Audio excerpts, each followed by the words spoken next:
Hello everyone, so in this video we would like to share how actually we do the connection for the reverse camera powers and in this case we pull out the connector from the back end on the left side of the car because we are running the wiring through the side here and through the seat. So you can see in another video we show how to run the wiring from the camera down here, but in this case we just focus on the power here. Okay, so pull out this one and get a multi-voltmeter ready over there.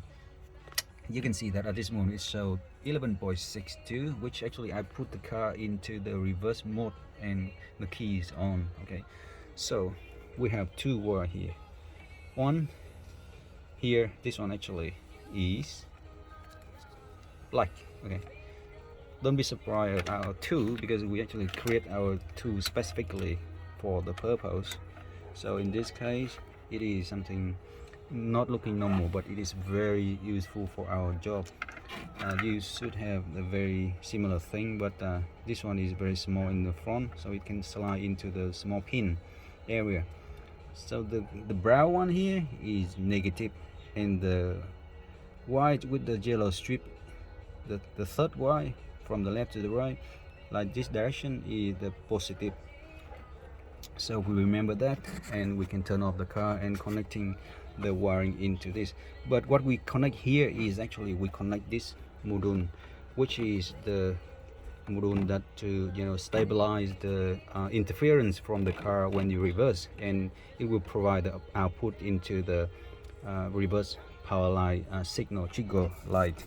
So make sure you get this one in the package that you buy from someone else, or if you buy from us, it's ready in your package for this car model BMW 530i.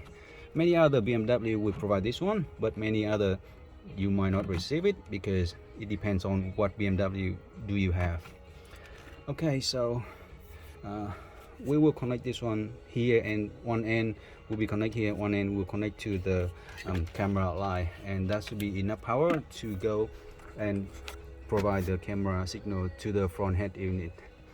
Okay, so here you go. Just turn off this one, and to show up how tiny this one is, I can pull it out, and you see we use a special little pin here so we can work on the hard meter surface to get the ground, or we get into the small pin section. Okay, so thank you and see you then.